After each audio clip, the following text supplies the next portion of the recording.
no plans at all. Evil man's always transcending.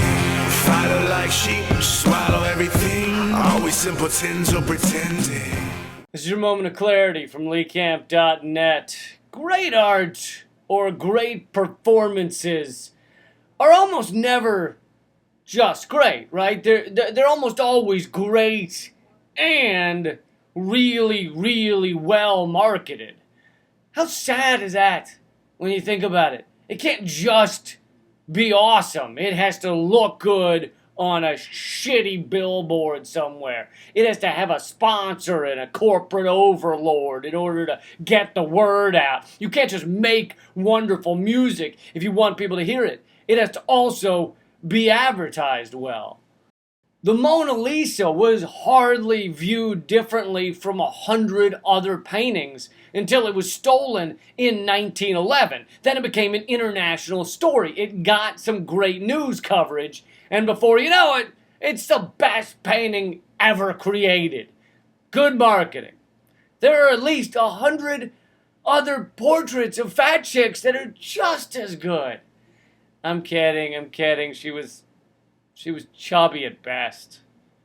One of the most popular novels of all time, Confederacy of Dunces, the author couldn't even sell it to a publisher. He couldn't get a publisher to buy it. He killed himself, and then the publishers thought, now that I can sell. I can sell. Author kills self, and then writes great book, not after killing himself, but kills himself, but had a great book on a shelf somewhere. That I can sell. But there are plenty of great poets, authors, singers, painters, dancers out there. The world is littered with great performers who you will never hear of.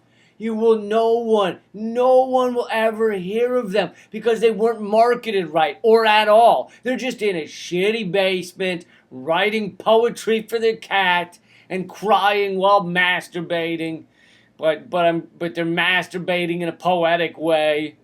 Can one ever know the true, sublime love when the only love that holds true is one's own hand, or something like that? You know, that guy is masturbating alone because of you.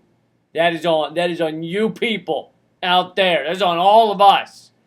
Because we can't think something's great without stupid commercials telling us it's great. So that's on you. Making beautiful, talented poets jack off alone and making their cat watch it. It's your fault. I'm just saying, it comes down to marketing, even though it shouldn't. Even in sports, sometimes it has to do with marketing. In sports, where you would think that would be the one place that marketing shouldn't matter. Who's the best player? But think about it. One of the highest paid, most talked about tennis stars ever of all time was Anna Kournikova, because she was hot as shit. Never won a single tournament. Never won a tournament. Not one. Didn't matter. She was a marketer's wet dream. Meanwhile, playing at the same time was someone named Lindsay Davenport, a much better player than Kournikova. And you've probably never heard of her, or not much, because she looked like a old can of soup. Just like a gray beige-ish can of soup without a label, just maybe dented, leaking a green substance, just like oozing out of the lid. Just blah, blah. You put a skirt on that can of soup. That was Lindsay Davenport. And she could wipe the court with Kournikova. Destroy her. And after the match, they just give Kournikova the trophy anyway. Because why not? Look at those tits. You can't. Tits like that don't lose. Tits like that don't lose. They win. Tits like that are winners. Can't give a trophy to a beaten can of soup, a battered, dented can of soup. You give it to tits.